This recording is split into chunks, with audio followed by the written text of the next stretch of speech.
What did your dad teach you about generosity? Well, early on, I was very impressed when we go to the church on Sunday. The little guy would come around with a basket asking for contributions.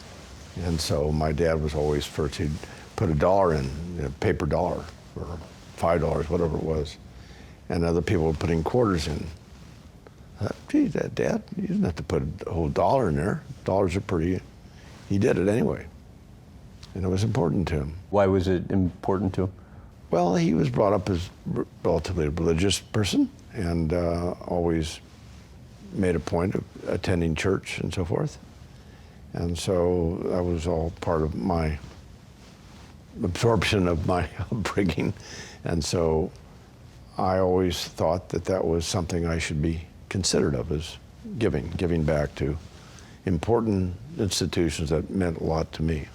Why does the responsibility of wealth worry you?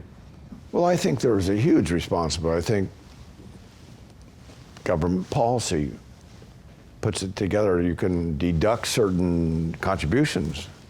That's a pretty important incentive.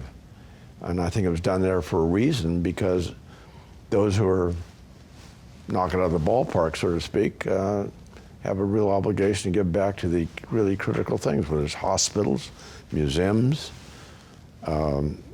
you name it, things that are important to lots of people, parks, all that kind of thing, important to everybody. How do you go about figuring out what to do with the rest of your fortune?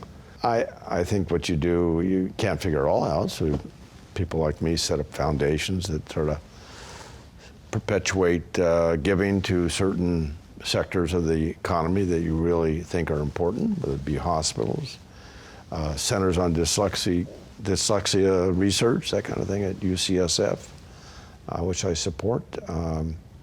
Homelessness issues here in San Francisco are a big problem, and so giving a lot of money to help make a dent in that.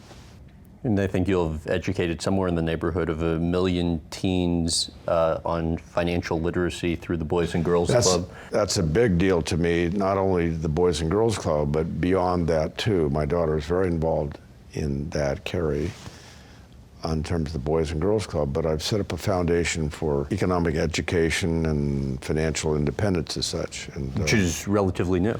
Relatively new. In fact, we have the first class going to be, which I funded at Stanford, called Introduction to Financial Decisions, and that'll be for freshmen.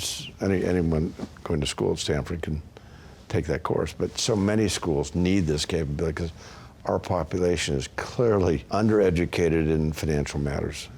And frankly, in this society that we have, we all are completely responsible for our own personal success.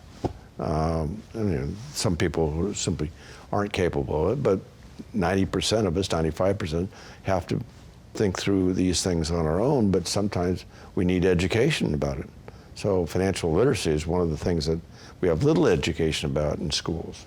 So my hope is that we make a dent in making that more available. And if schools were going to teach it, what do you think, at its core is the fundamental lesson, or are the fundamental lessons what that money should be taught? is, why you have it, and why it's important to save some, because clearly you work for 40 years and you're completely responsible when you get that moment in time when the paycheck is not coming in. You've got to live off two things: your Social Security, which isn't going to complete the job, and your personal savings.